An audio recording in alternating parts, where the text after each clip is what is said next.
deuxième, le troisième. Bon, j'ai pas le temps de vous en parler. Et puis il y a le cousin c'est le quatrième. Enfin, c'est pas le quatrième, c'est le cousin. Le cousin, il est tout petit, tout bossu, tout foutu, tout mal tordu. 6 Jean, ils s'appellent. Et les trois frères de lui ont essayé de rendre le sourire à la princesse, ils y sont pas arrivés parce qu'ils ont fait n'importe quoi. Ils se sont pressés. Or, le temps, c'est important. On prend jamais assez de temps. Et elle, pour pousser, elle a besoin du temps, avant tout. Et oui, il faut lui donner le temps. Mais eux, ils étaient pressés de remplir leur mission, pressés d'épouser la princesse pour devenir roi à la place du roi. Ah, calife à la place du calife, sultan à la place du sultan. Ça marche pas comme ça. Ce qui fait que pour l'instant, ils sont en prison, ils attendent qu'on leur coupe la tête. Et c'est Petit Jean, le héros de l'histoire, qui lui est parti loin, très loin. Alors là, je résume. Donc, il y avait un aigle qui était célèbre, qui l'avait aidé avec ses ailes pour l'emmener jusque dans un pays loin en Russie, chercher le plus beau, la plus belle de toutes les offres du monde, qui rend le sourire à toutes les princesses. Regarde, je vais essayer. Ah, ça marche. Regarde. C'est le sabot de Vénus. Ah, le sabot de Vénus. Quand Petit Jean l'a ramené, pour de vrai, la princesse, elle l'a vu. Une princesse triste. Quand je dis triste, c'est que même ses yeux, ils tombaient sur le côté. À l'intérieur de ses yeux, il y avait des mares et des mares. C'est une mare. Ah oui.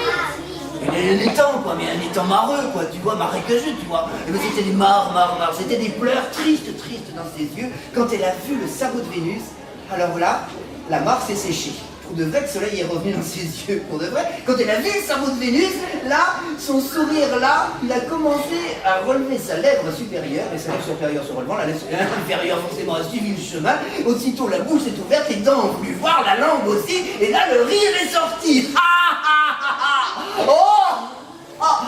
Ce que t'es belle! Ce que t'es belle, c'est pas suffisant quand même. Quand on est une princesse, on a retrouvé le sourire et qu'il faut obéir à son père, c'est-à-dire épouser ce petit machin-là, tout petit, tout bossu, tout foutu, tout mal tordu. Petit Jean. Là, le sourire, il lui est retombé à la princesse. Parce que quand on est marié, à un moment, il faut bien... obligatoire. Eh ben, t'imagines embrasser Petit Jean sur la bouche, toi. Et Petit Jean, qui a l'habitude qu'on se moque de lui, depuis qu'il est tout petit, Petit Jean, il regarde la princesse droit dans les yeux et il dit, princesse, écoute. Et après tu me diras, la princesse, est-ce pas tout? Papa, il vient lui faire plaisir à ce petit-là.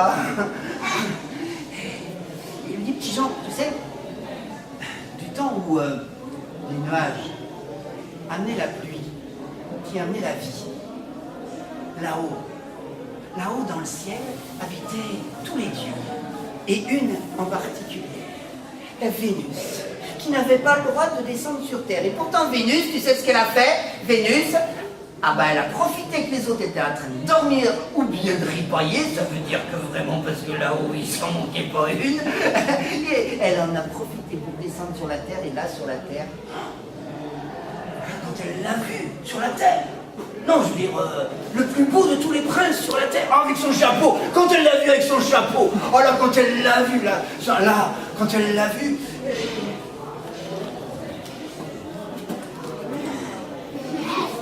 lui, petit berger, hein, petit berger, retraité, s'occupant de ses petites brebis, quand il a vu la Vénus venir à lui,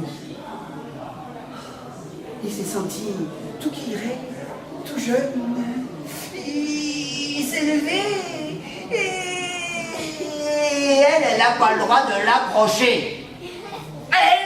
Elle n'a pas le droit même de le voir, t'as compris, oui? Elle a senti au-dessus les autres qui allaient se réveiller ou bien qui allaient comme ça écarter les nuages pour regarder ce qui se passait en bas. Elle l'a laissé tomber. Elle est partie en sens inverse, en courant. Et lui qui avait retrouvé ses jambes de 20 ans, il a couru derrière elle. Et elle, à un moment, elle a senti qu'elle courait pas assez vite. Alors elle a accéléré. En accélérant, il s'est pris le pied dans une racine. Mais elle s'est relevée très vite. Et malgré les écorchures, elle a couru encore plus vite que lui. Quand il est arrivé à la racine, alors, il a vu son soulier de Vénus. Tu sais, son soulier veut dire... enfin, pas aussi gauche que ça, quoi, un soulier de déesse. Alors là, forcément, il a voulu le prendre, et au moment où il l'a pris, ça s'est transformé en cette plante-ci. Le soulier de Vénus. Et tu me croiras si tu veux, la princesse, elle n'en croyait pas ses yeux. Elle voyait devant elle, elle voyait ce berger dans les yeux de petit Jean. Et ben tu sais ce qu'elle a fait? Elle s'est penchée, elle l'a embrassé. Sur la bouche, goulûment, les petits Jean, de tout petit, tout bossu, tout foutu qu'il était, il est devenu le plus beau des princes que la terre ait jamais accueilli. C'est la raison pour laquelle, dans ce pays, Petit Jean et la princesse ont fait beaucoup de sabots de Vénus. Et cric et crac, je mets cette histoire-là